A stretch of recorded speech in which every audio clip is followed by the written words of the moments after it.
दोस्तों स्वागत है आप सभी का बिहार समाचार में। दोस्तों आज के इस वीडियो में हम बिहार के टॉप बड़ी न्यूज को देखेंगे। दोस्तों वीडियो में आगे बढ़ने से पहले आप सभी से अनुरोध है कि आप इस वीडियो को एक प्यारा लाइक जरूर कर दें और साथ ही हमें नीचे कमेंट करके जरूर बताएं कि आप बिहार के किस जिले में रहते हैं। तो चलिए शुरुआत करते हैं आज की पहली और बड़ी खबर से। बिहार में 27 अप्रैल तक हो सकती है बारिश, ओले गिरने की भी संभावना। जी हां, 27 अप्रैल तक बिहार के अधिकांश हिस्सों में बारिश का सिस्टम सक्रिय रहेगा। जहां बारिश नहीं होगी वहां बादल छाए रहेंगे। इसी वजह से हवा में नमी रहेगी, धूप में तपिश नहीं रहेगी।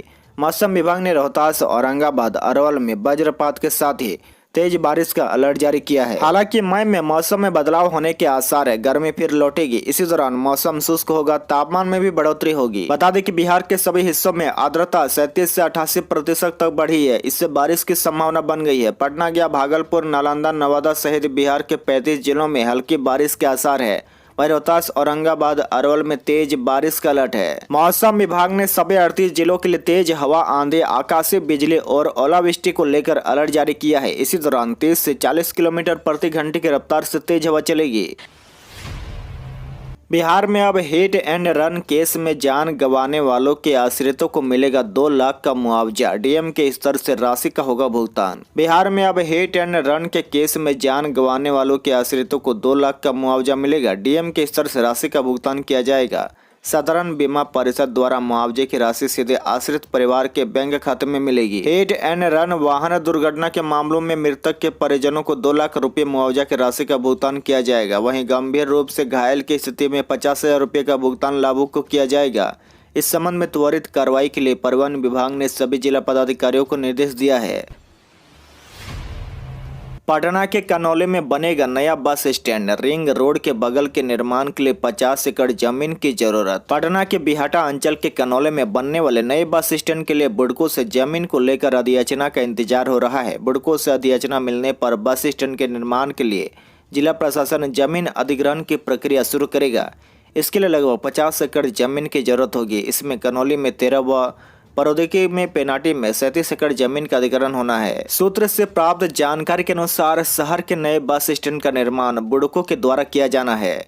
बुडको को इस निर्माण के लिए कितने जमीन की आवश्यकता है, उसके अनुसार मांग किए जाने संबंधी पत्र मिलने पर जिला प्रशासन को जमीन का अधिग्रहण करना है। आपको बता दें कि पटना के शेरपुर कनौली रिंग रोड के बगल में नया बस स्टैंड बनना प्रस्तावित है। सूत्र ने बताया कि कनौली में जमीन अधिग्रहण कर बस स्टैंड का निर्माण होना था। बाद में से बदल कर कनौली से सटे परकोदकी पूर्व पेनाटी गांव में जमीन अधिग्रहण कर नया बस स्टैंड बनना है।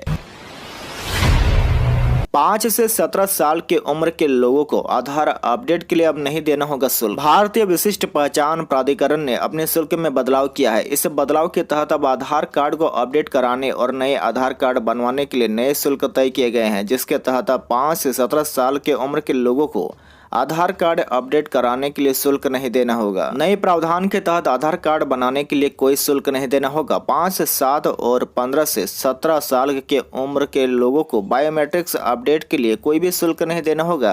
इन लोगों को बायोमेट्रिक्स अपडेट के लिए प्रति व्यक्ति 100 रुपए देने होंगे, लेकिन कोई पता और नाम में बदलाव कराते हैं तो इसके लिए 50 रुपए देने होंगे। वहीं पोर्टल के माध्यम से आधार अपडेट कराने पर 25 रुपए का चार्ज लगेगा। वैसे 14 जून तक कोई भी शुल्क नहीं लगेगा, इसे फ्री कर दिया गया है। अगर कोई व्यक्ति यह सुविधा घर बैठे लेना चाहते तो उन्हें प्रथम व्यक्ति को निर्धारित शुल्क के अलावा 700 रुपए देने होंगे। एक से अधिक लोगों के लिए सुविधा लेने पर प्रति व्यक्ति अतिरिक्त 350 रुपए देने होंगे। आपको एक बार फिर से बता दें कि 10 साल पुराने आधार कार्ड को अपडेट कराना जरूरी है। पटना में बनेगी 2 म्यूजियम को जोड़ने वाले देश की पहली टनल। जमीन से 20 फीट नीचे होगी सुरंग। राजधानी पटना के बिहार म्यूजियम को पटना म्यूजियम से जोड़ने वाली 1.5 किलोमीटर लंबी भूमिगत सुरंग के निर्माण को लेकर 16.5 मीटर की गहराई पर टनल बोरिंग मशीन का प्रयोग किया जाएगा। यह भूमिगत सुरंग जमीन से 15 से 20 मीटर नीचे बनेगी। क्रॉसिंग पॉइंट पर पटना मेट्रो की सुरंग सतह से 29 मीटर से नीचे से गुजरेगी।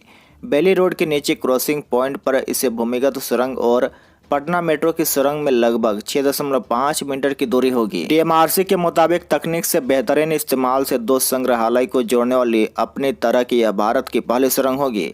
प्रवेश और निकास भवन में 2 तल होंगे और 3 लेवल का बेसमेंट होगा।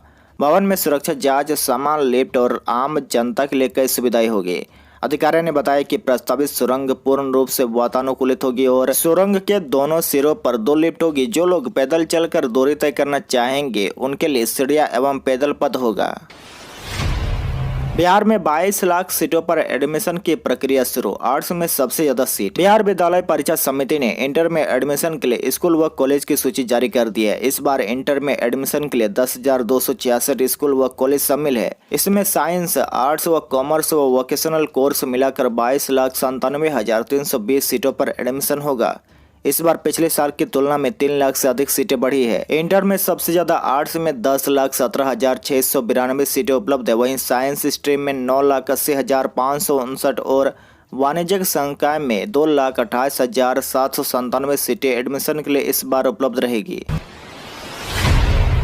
आनंद मोहन की रिहाई के बाद सरकार में ही घमासान। माले ने कहा सभी दलित पिछड़ों को रिहा करो, धरना देंगे माले के विधायक। डीएमजी कृष्णैया हत्याकांड के दोषी बाहुबली नेता आनंद मोहन की रिहाई के बाद घमासान बढ़ता ही जा रहा है। बिहार के सत्ताधारी महागठबंधन में शामिल पार्टी भाकपा माले ने सरकार की नीयत पर सवाल उठाए हैं। माले ने कहा है कि आनंद मोहन समेत 27 कैदियों की रिहाई का आदेश भेदभाव वाला फैसला है। सरकार 14 साल की सजा काट चुके सभी दलित गरीबों और शराबबंदी कानून के तहत जेलों में बंद दलित गरीब कैदियों की रिहाई का आदेश जारी करे। माले के 12 विधायकों ने 28 अप्रैल को मुख्यमंत्री के समक्ष धरना देने का ऐलान किया है। भाकपा माले राज्य सचिव कुणाल ने मीडिया से बात करते हुए सरकार द्वारा 14 वर्ष से अधिक की सजा काट चुके 27 बंदियों की रिहाई में बहुचर्चित भदासी कांड के 6 टंडा बंदियों को रिहा नहीं किए जाने पर गहरा क्षोभ प्रकट किया है। उन्होंने कहा कि सरकार आखिरकार टाड़ा बंदियों की रिहाई क्यों नहीं कर रही है, जबकि वे सभी दलित, अति पिछड़े और पिछड़े समुदाय के हैं और उन्होंने कुल मिलाकर 22 साल की सजा काट ली है। उन्होंने आगे कहा कि यदि परिहार के साल भी जोड़ लिए जाए तो यह अवधि 30 साल से अधिक हो जाती है। सब के सब बूढ़े हो चुके हैं और गंभीर रूप से बीमार है। माले ने कहा कि 1988 में भदासी कांड में अधिकांशतः दलित, अति पिछड़े समुदाय से आने वाले 14 लोगों को फंसा दिया गया था।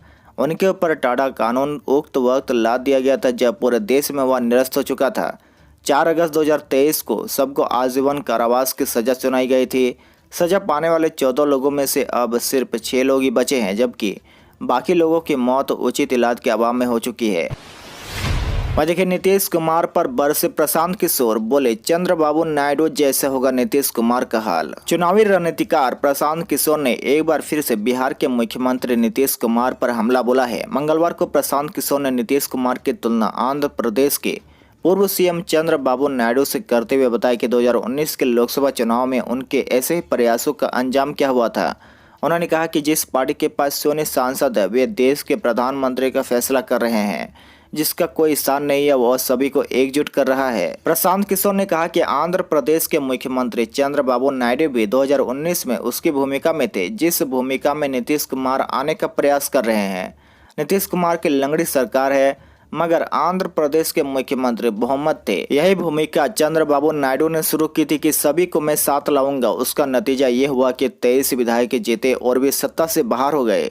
नीतीश कुमार को बिहार की चिंता करनी चाहिए। बीपीएससी के जरिए राज्य में शिक्षकों के 1,79,000 पदों पर होगी भर्ती। बिहार में 1,78,967 रिक्त पदों पर शिक्षकों की नियुक्ति की जाएगी। यह नियुक्ति नई शिक्षक नियमावली के तहत बिहार लोक सेवा आयोग यानी बीपीएससी के माध्यम से होगी। नई नियुक्ति नियमावली राज्य में 10 अप्रैल से प्रभावी हो चुकी है। शिक्षा विभाग के सूत्रों ने बताया कि जिलों ने विभाग को शिक्षक के रिक्त पदों की जानकारी उपलब्ध करा दी है। इसके बाद विभाग की ओर से सभी रिक्त पदों को समेकित करने के बाद और इसे स्वीकृति के लिए मुख्य सचिव बिहार की अध्यक्षता में गठित प्रशासनिक पदवर्ग समिति को भेज दिया गया है। विभाग से मिली जानकारी के अनुसार रिक्त पदों की सूची में सर्वाधिक 87,282 पद कक्षा 1 से 5 के शिक्षकों के रिक्त है। वहीं कक्षा 6 से 8वीं के 1745 पद, वहीं कक्षा 9 से 10वीं के 33,000 पद और कक्षा 11वीं से 12वीं तक के 57,000 पद रिक्त है। बिहार में 31 मई से पहले होंगे पंचायत उपचुनाव। बिहार में कुल 3504 सीटों के लिए पंचायत उपचुनाव मई में किसी भी तिथि को तय की जा सकती है। ये चुनाव 31 मई के पूर्व संपन्न करा लिए जाएंगे। राज्य निर्वाचन आयोग ने पंचायत उपचुनाव 2023 के मद्देनजर सभी जिलों के जिलाधिकारी, जिला निर्वाचन पदाधिकारी, पंचायत को तैयारी करने का निर्देश दिया है। आयोग के सचिव मुकेश कुमार सिन्हा ने अपने निर्देश में कहा कि राज्य में विभिन्न कारणों से रिक्त हुए जिला परिषद सदस्य को 8 सीट, पंचायत समिति सदस्य के 44 सीट, मुखिया के 50 सीट, सरपंच के 54 सीट, ग्राम पंचायत सदस्य के 557 सीट तथा पंच के 3731 सीट यानी कुल 3504 सीटों के लिए उपचुनाव कराया जाना है। 25 अप्रैल को मतदाता सूची का अंतिम प्रकाशन निर्धारित है। इसके बाद किसी भी समय पंचायत उपचुनाव संपन्न कराए जाने की घोषणा हो सकती है। पटना हटिया वंदे भारत की समय सारणी तैयार, जाने टाइम और रूट। देखिए, पटना से रांची वंदे भारत ट्रेन के परिचालन को लेकर पूर्व मध्य रेलवे ने 2 अलग अलग समय सारणी का प्रस्ताव रेलवे बोर्ड को भेजा है। पहली समय सारणी में पटना से ट्रेन सुबह 6:30 बजे से रवाना होगी, वहीं दोपहर 1:20 में हटिया पहुंचेगी।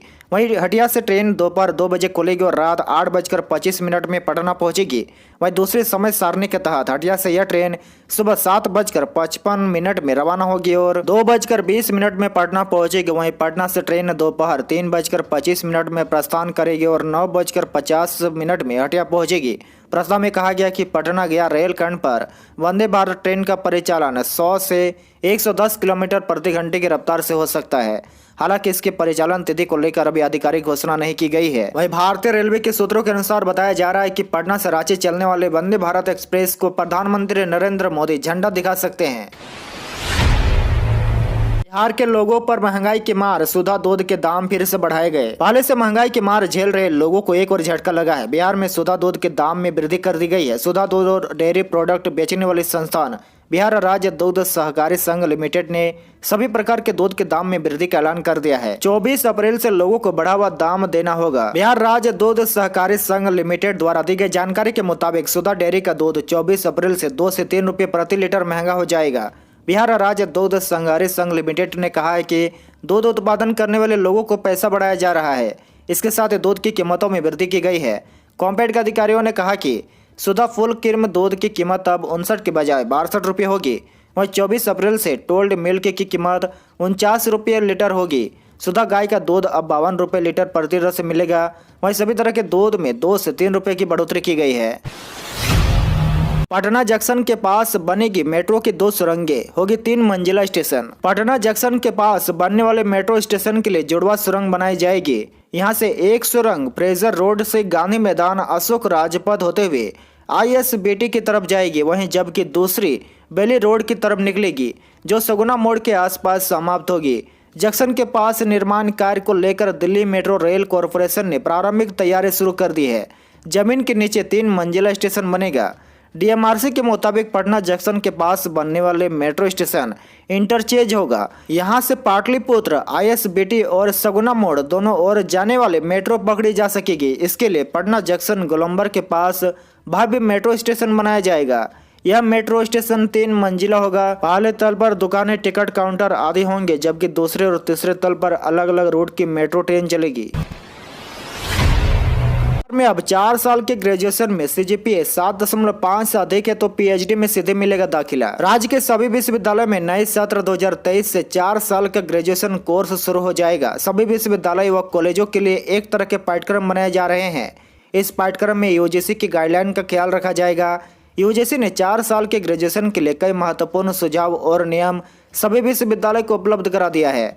PhD एडमिशन के नियमों को भी यूनिवर्सिटी ने जारी किया है। नए नोटिफिकेशन के अनुसार अब आप ग्रेजुएशन के बाद डायरेक्ट PhD में एडमिशन ले सकते हैं। हालांकि इसमें कुछ शर्तें पूरी करनी होगी। UGC PhD admission revise rule के अनुसार अगर आपने 4 साल का बैचलर डिग्री कोर्स किया है और आपका CGPA 7.5 या इससे ऊपर है तो आपको PhD में सीधे दाखिला मिल सकता है। 2 साल का PG कोर्स अलग से करने की जरूरत नहीं होगी।